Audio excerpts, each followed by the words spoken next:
Indallahil Islam wa makhtalafa alladhina utul kitab illa min ba'di ma ja'ahumul ilmu baghyan bainahum wa may yakfur bi ayatillah fa innallaha sari'ul hisab. Ini masih berkaitan konsekuensi bagi orang yang meninggal tidak sebagai muslim, bahwa kalau kita renungkan ayat ini, di luar sana ada orang-orang yang menjalani hidup yang sangat berat. Demi apa? Demi ketaatan terhadap agamanya. Ada yang sampai demi ketaatan pada agamanya dia tidak menikah, karena agamanya mengajarkannya jangan menikah. Kalau pengen sampai pada level derajat manusia suci, gak boleh menikah. Dan dia menjalani kehidupan yang sangat berat itu. Dia sampai benar-benar tidak menikah, baik laki-laki ataupun perempuan. Sangat disayangkan sebab kehidupan berat yang dijalaninya itu dengan tidak menikah, berpuluh tahun dia menjalankan itu, tapi ternyata agama yang dianutnya bukan Islam. Sia-sialah semua perjuangannya, sia-sialah semua ketaatannya itu, sebab tidak akan diterima di sisi Allah Subhanahu wa Ta'ala ajaran atau agama yang dianutnya. Beruntunglah kita sebagai muslim, bersyukur kita sebagai muslim, ya, kita taat dengan ajaran Islam, ada jaminan kemuliaan. Tapi mereka yang taat dengan agamanya selain Islam, mereka menjalani kehidupan yang berat demi ketaatan pada agamanya, sia-sia agamanya, sia-sia, gak diterima di sisi Allah Subhanahu wa Ta'ala. Dan Allah ancam dengan siksaan yang berat untuk mereka. Nah, lalu kemudian hal ketiga yang dikaitkan atau diisyaratkan dari penggalan ayat wala tamutunna illa wa antum muslimun, artinya mati sebagai muslim itu harus diperjuangkan.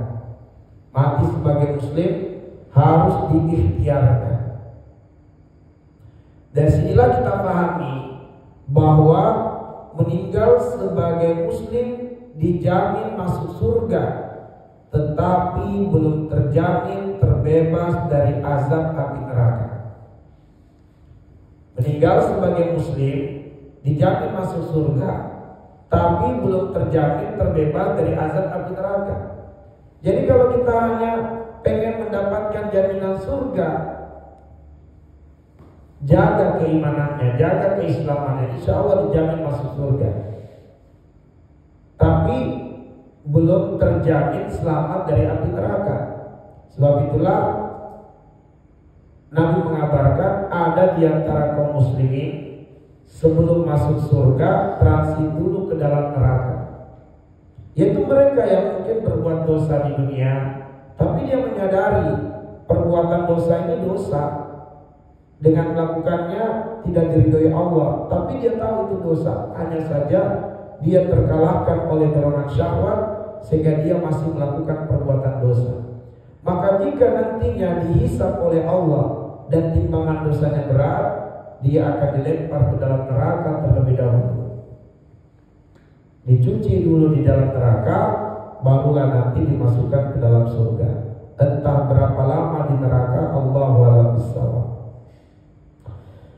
Maka teman-teman sekalian, kita tentu menginginkan agar kita masuk surga tanpa harus tersentuh api neraka.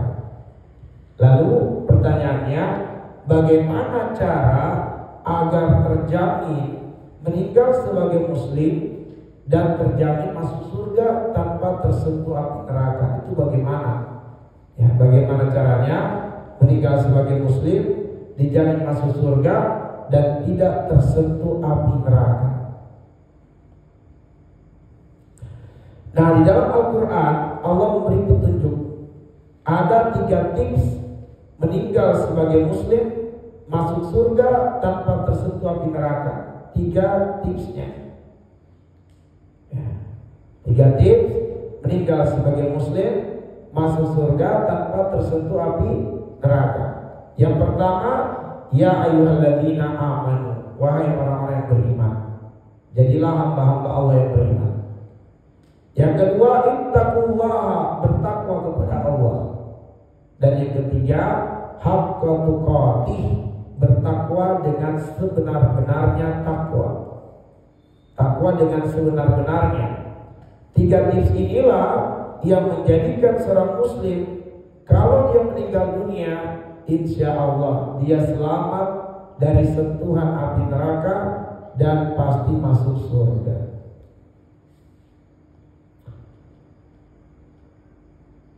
Nah, tips yang pertama yaitu ya ayyuhalladzina amanu, wahai orang-orang yang beriman.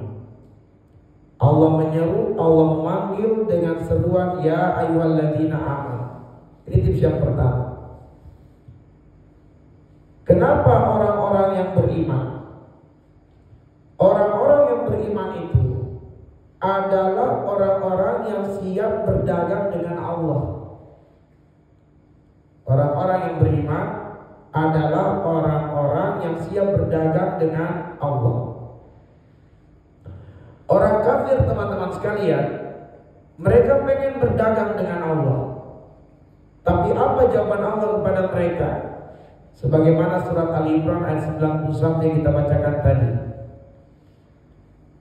Allah Subhanahu wa taala tidak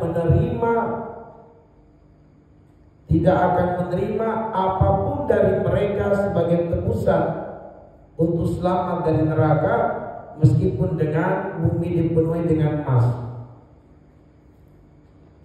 Allah tidak akan menerima tebusan dari mereka meskipun sebanyak bumi dipenuhi emas. Orang kafir pengen berdagang dengan Allah untuk selamat dari neraka, tapi tidak diterima perdagangan mereka. Yang Allah terima perdagangannya hanya dari orang yang beriman. Bahkan Allah yang menawarkan berdagang kepada orang yang beriman. Sebagaimana firman Allah Subhanahu wa taala di Quran surat As-Saff ayat 10 sampai ayat 11. Allah yang menawarkan, ya ayyuhalladzina amanu hal adullukum ala tijaratin tunjikum min adzabin alim. Wahai orang beriman, maukah aku tunjukkan kepadamu suatu perdagangan yang menyelamatkanmu dari azab yang pedih. Bayangkan Allah yang menawarkan diri untuk berdagang dengan orang-orang yang beriman. Orang kafir pengen berdagang dengan Allah, Allah gak mau. Tapi kepada orang yang beriman, Allah yang menawarkan. Wahai orang yang beriman, hal adullukum, maukah kutunjukkan kepada kalian ala tijarah, suatu perdagangan tunjikum min adzabin alim, yang menyelamatkanmu dari azab yang pedih, yaitu neraka. Orang kafir pengen berdagang denganku, aku tolak, aku tidak mau. Tapi kini kutawarkan kepada kalian, wahai orang-orang yang beriman. Ya. Dan ternyata untuk berdagang dengan Allah Subhanahu wa taala itu, kelayakan dan kepantasannya adalah iman. Iman. Maka Allah mengatakan tu'minuna billahi wa rasulihi, yaitu iman kepada Allah dan Rasul, wa tujahiduna fi sabilillahi bi amwalikum wa anfusikum dzalikum khairul lakum in kuntum ta'lamun. Dan kalian berjihad di jalan Allah dengan harta-harta kalian dan diri-diri kalian, itu yang lebih baik sekiranya kalian mengetahuinya. Nah, perdagangan dengan Allah di dunia itu meliputi 3 hal. Beriman kepada Allah, beriman kepada Rasulullah, berjihad di jalan Allah dengan harta dan diri. Inilah perdagangan dengan Allah. Orang kafir jelas tidak memenuhi dan tidak layak untuk berdagang dengan Allah karena mereka tidak beriman kepada Allah, tidak beriman kepada Rasulullah. Hanya orang yang beriman yang siap berdagang dengan Allah.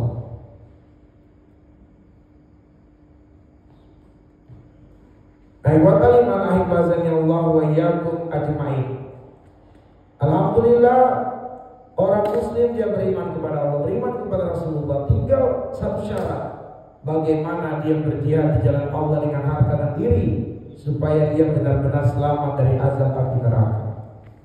Berjihad di jalan Allah dengan harta dan diri, maka dengan harta, kalau dititipkan harta, gunakan harta itu di jalan Allah. Itulah berjihad dengan harta. Makanya jangan sampai harta yang Allah titipkan menjadi jalan maksiat. Harta yang Allah titipkan harus menjadi jalan ketaatan kepada Allah. Berjihad di jalan Allah dengan diri. Allah sudah beri kita sehat, jangan rusak sehat kita. Allah beri kita akal, jangan rusak akal kita. Karena itulah kita wajib untuk menjaga kesehatan, sebab kesehatan salah satu jalan berjihad di jalan Allah. Gak boleh seseorang merusak sehatnya, apakah dengan begadang, apakah dengan obat-obat terlarang, dengan khamar, termasuk dengan rokok. Karena itu bisa merusak jiwa, bisa merusak diri, bisa merusak fisik. Sementara diri ini salah satu hal yang bisa kita persembahkan jihad di jalan Allah Subhanahu wa Ta'ala.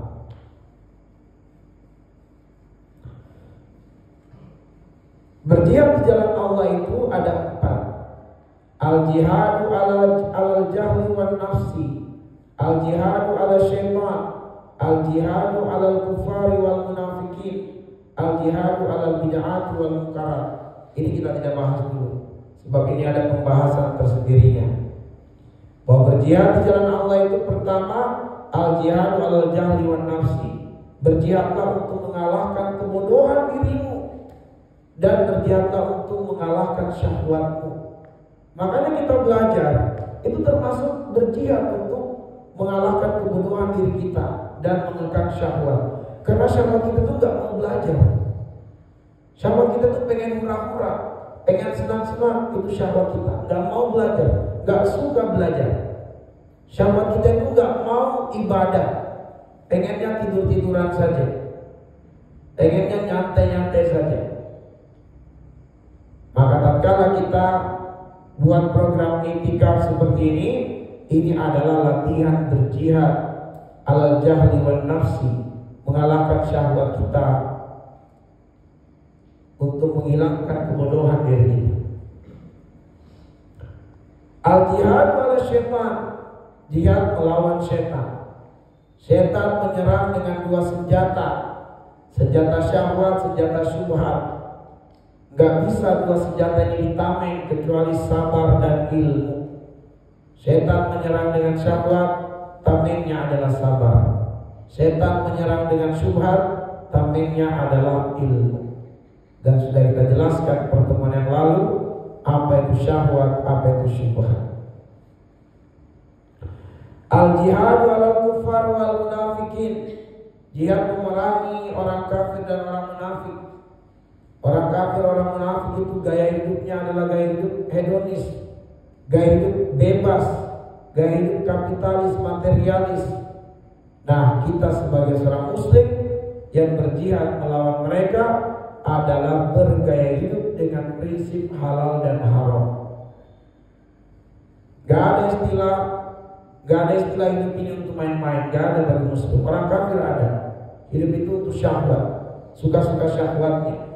Seorang muslim hidup bukan untuk main-main. Apa hasibtum annama khalaqnakum abasa wa annakum ilaina la turja'un, kata Allah. Apakah kalian mengira hidup di dunia untuk main-main? Apakah kalian mengira hidup kalian tidak akan mati lalu dimintai pertanggungjawaban? Jadi hidup kita bukan untuk main-main. Lalu kemudian al-jihad wal bid'ah wal munkarat. Kita berjihad dalam memerangi perkara bid'ah dan munkarat. Dengan cara apa? Dengan cara belajar, beramal dan berdakwah. Kita lanjutkan.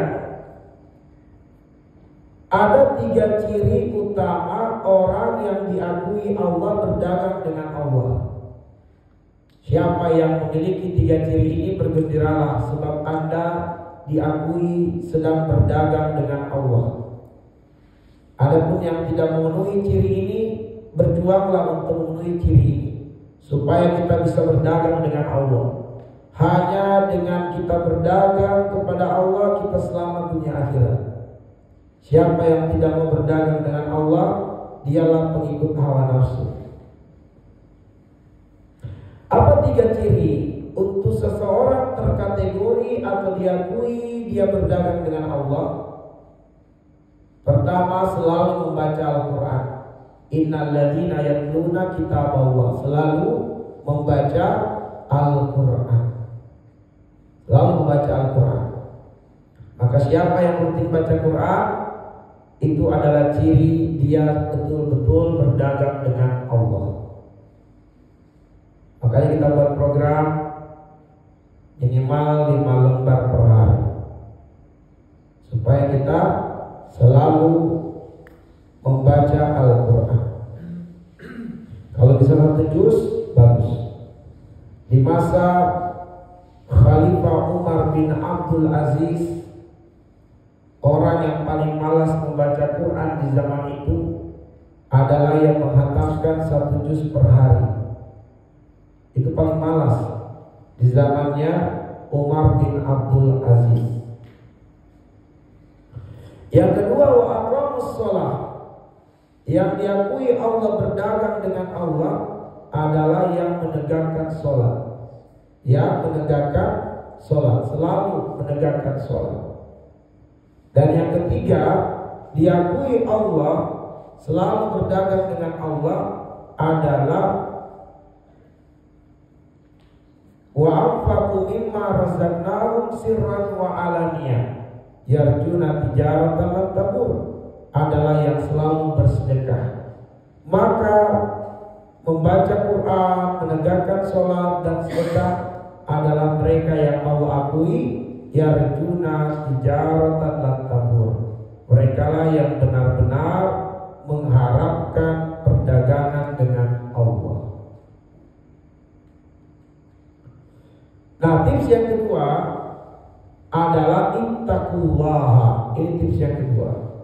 Ittaqullah. Bertakwalah kalian kepada Allah. Takwa, teman-teman sekalian, peluangnya, kesempatannya hanya sekali saja, yaitu hanya tatkala kita hidup di dunia saja. Begitu kita meninggal dunia, nggak ada lagi peluangnya untuk bertakwa. Peluang takwa, kesempatannya hanya sekali. Gunakan kesempatan yang sekali itu, dan sekali itu hanyalah ketika kita hidup di dunia. Itulah peluangnya.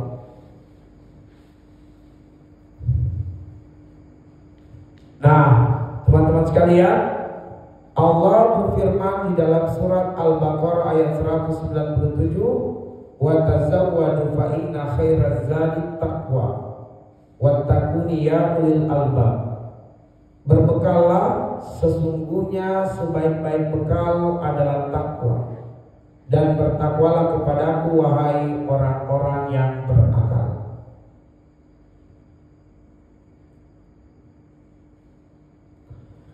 Tips yang ketiga, yang terakhir, haqqa tuqatih, sebenar-benarnya takwa.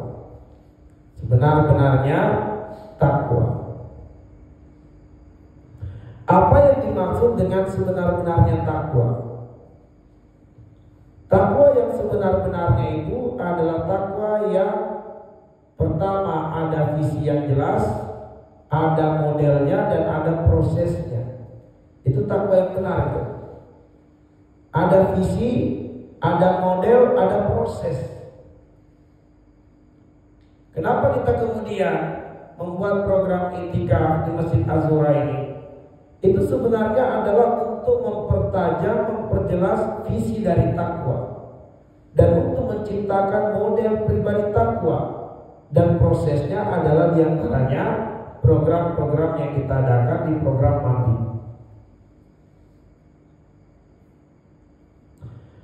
Visi takwa ada di surat At-Tolak ayat 2, ayat 3, ayat 4, dan ayat 5. Itu visi takwa.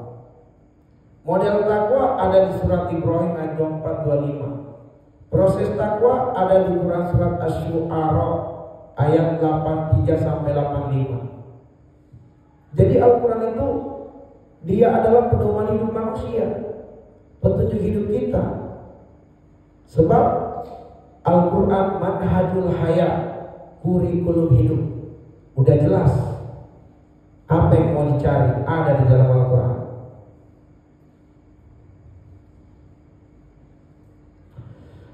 Nah, coba kita ulas sedikit visi takwa, ya, visi takwa. Apa sih visi takwa itu? Visi takwa itu adalah bahagia dunia akhirat, singkatnya begitu. Uraiannya ada di ayat 2, ayat 3, ayat 4, ayat 5 di surat At-Tolak. Menariknya surat At-Tolak, dengarkan baik-baik ini. Menariknya surat At-Tolak sebab hanya di surat At-Tolak berulang 3 kali, ya, berulang 3 kali perintah takwa. Ya, berulang 3 kali, maaf bukan perintah, berulang 3 kali lafaz wa may yattaqillaha. Ini perulangannya 3 kali dalam surat At-Tolak dan tidak terdapat pada surah yang lain. Ya, dari pengulangan lafaz wa man yattaqillaha disitulah dapat diungkap apa visi dari takwa itu. Ya. Yang pertama, wa may yattaqillaha yaj'al makhraja. Dihadirkan jalan keluar dari seluruh persoalan hidupnya. Wa yarzuqhu min haitsu la yahtasib. Rezeki datang dari berbagai arah yang tidak disangka-sangka. Wa may yattaqillaha yaj'al min amri yusra. Siapa yang bertakwa dimudahkan urusan-urusannya di dunia. Nah, ini teman-teman sekalian, 1, 2, dan 3 ini jaminan kebahagiaan dunia. 1, 2, 3 ini jaminan kebahagiaan dunia. Sedangkan wa may yattaqillaha yukaffir anhu sayyi'atihi wa yuzil lahu ajra, ini jaminan kebahagiaan di akhirat. Yukaffir anhu sayyi'atihi, diselamatkan dari azab api neraka. Wa yuzil lahu ajra, dimasukkan ke dalam surga. Sehingga visi takwa itu adalah kebahagiaan di dunia dan di akhirat. Itu visi takwa.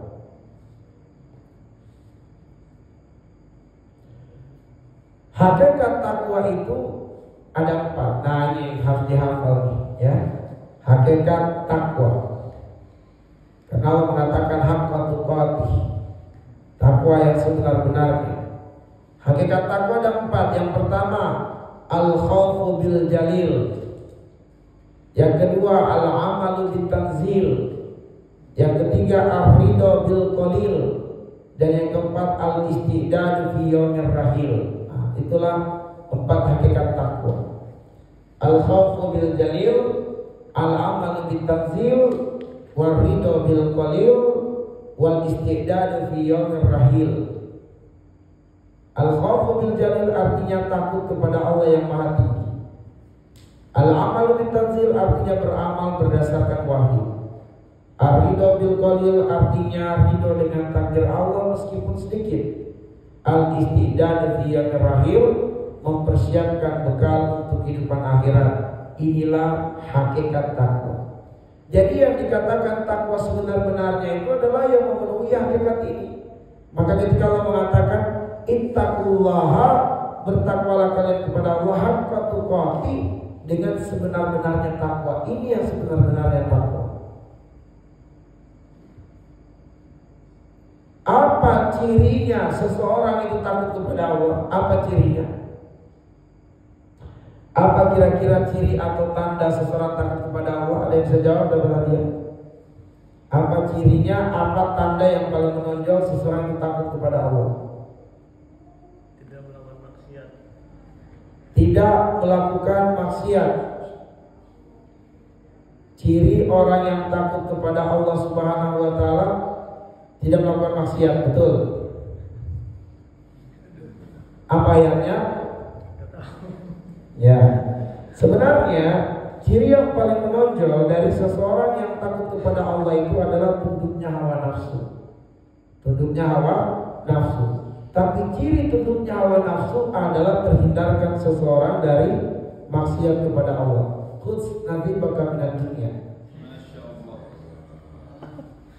Makanya betul, kenapa?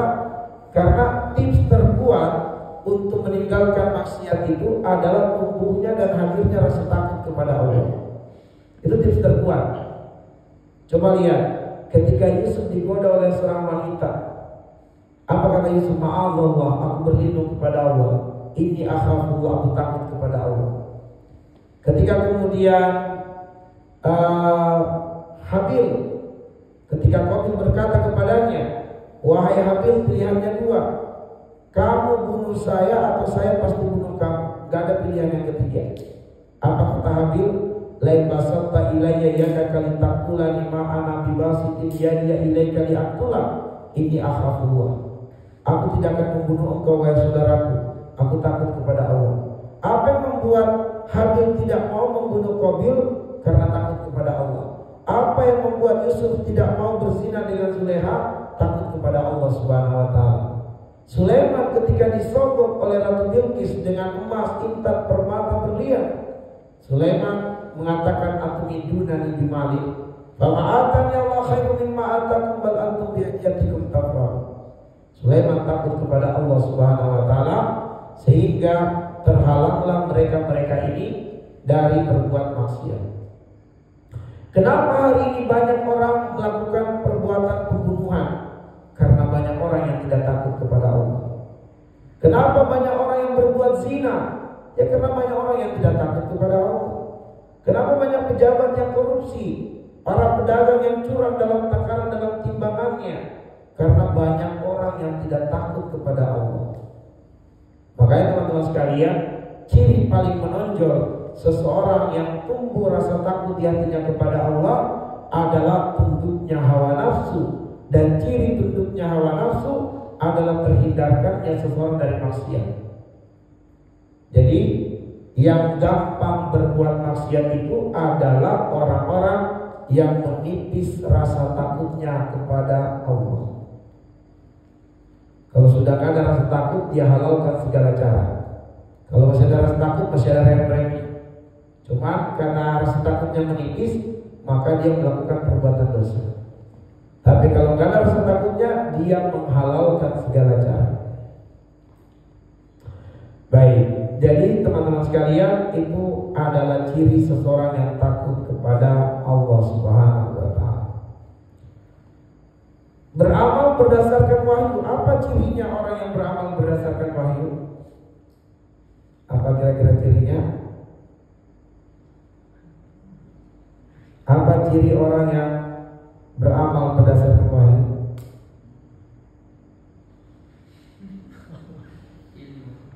Apa? Apa maksudnya ilmu? Belum, sedikit lagi. Mengilmui apa yang diamalkan. Belum. Ciri yang paling menonjol. Sudah hampir. Sedikit lagi. Sudah pernah itu. Apa cirinya? Cirinya adalah mencintai ilmu. Ya, mencintai ilmu, dekat dengan majelis ilmu, ada pengajian bersemangat, bergairah. Itu ciri itu dia akan beramal berdasarkan wahyu. Soal bagaimana mungkin dia beramal berdasarkan wahyu kecuali dengan ilmu. Imam dapat setengah. Insyaallah. Ilmunya bagus.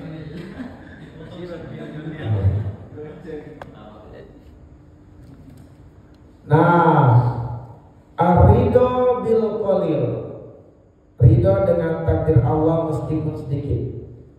Apa ciri orang yang ridho dengan takdir Allah meskipun sedikit? Apa cirinya? Pandai bersyukur, Ustaz. Pandai bersyukur? Tidak. Menerima ketentuan Allah ya. Menerima ketentuan Allah. Iya, itu ar-ridho bil qalil, ridho dengan takdir Allah. Ya benar berarti. Iya, memang itu artinya. Ar-ridho juga itu ridho dengan ketentuan Allah meskipun sedikit. Apa cirinya?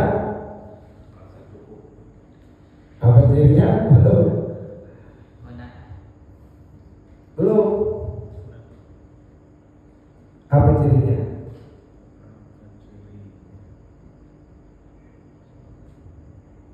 cirinya adalah sabar. Wa basyiri as-sabirin alladzina idza asabatuhum musibah qalu inna lillahi wa inna ilaihi raji'un. Syukur itu adalah ridho dengan nikmat Allah yang banyak. Syukur. Nah, banyak orang ridho dengan nikmat Allah yang banyak, tapi sedikit yang bisa ridho dengan nikmat Allah yang sedikit. Nah, bagaimana caranya dia ridho dengan nikmat Allah sedikit? Dia sabar. Sabar kalau ada hadiah. Sabar. Semua orang siap sehat, tapi tidak semua orang siap dengan sakit. Makanya karena tidak siap dengan sakit, banyak yang datang ke dukun ketika sakit. Semua orang siap kaya, tapi tidak siap dengan miskin. Makanya banyak orang yang berbuat riba, banyak yang mencuri, banyak yang menipu karena tidak siap miskin. Seperti itu. Nah, al-istidadu fi yaumir rahil, mempersiapkan bekal untuk kehidupan akhirat. Apa cirinya? Melaksanakan perintah dan menjauhi larangan. Melaksanakan perintah, menjauhi larangan masih kurang. Sudah benar tapi masih kurang sih. Mempersiapkan takwa. Apa? Selalu berusaha meningkatkan ketakwaan dan menyempurnakan takwa. Ya, itulah seperti itu. Iya, mempersiapkan bekal untuk kehidupan akhirat artinya adalah cirinya bergaya hidup takwa. Ya, kira-kira telah mempersiapkan. Oke, benar setengah. Masya Allah. Deal.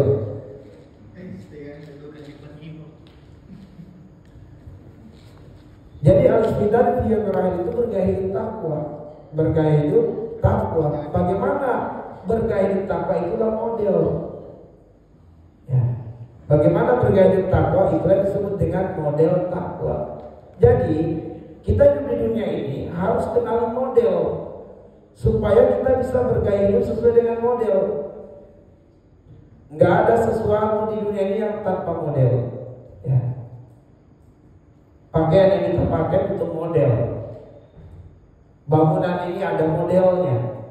Kendaraan ada modelnya. Nah, bergaya hidup takwa berarti menjalani hidup sesuai dengan model takwa. Model takwa itu ada di surat Ibrahim ayat 24 sampai 25. Oke, saya belum uraikan. Baik, mari kita uraikan sedikit saja. Model takwa itu ternyata di dalam ayat ini Allah memberikan perumpamaan orang yang berislam itu dengan Islam yang benar. Ketika dia mengucapkan kalimat syahadat dan mengamalkan Islam dengan benar, kasyajaratin thayyibah, itu seperti pohon yang kokoh. Pohon yang kokoh tidak tumbang. Badai yang menghantam dari berbagai arah, pohon itu tidak tumbang, tetap dia kokoh meskipun hantaman badai dari berbagai arah. Kenapa bisa kokoh? Asluha sabit, karena akarnya menghujam dengan kuat ke bumi. Wa farqa fis sama, batang cabang ranting muncul di permukaan. Tuti ukulaha kulahin bisnarabiha, dan pohon itu menghasilkan buah yang tidak mengenal musim. Wa yatribullahu al-aktsara lin-nasi lam yatadzakkarun. Dia Allah memberikan perumpamaan kepada manusia agar manusia mengambil pelajaran. Nah, dari sinilah model takwa itu sederhananya ada 3. Model takwa itu sederhananya ada 3. Apa itu 3, Ahmad? Model takwa sudah sering kita sebut. Ya. Apa? Abdullah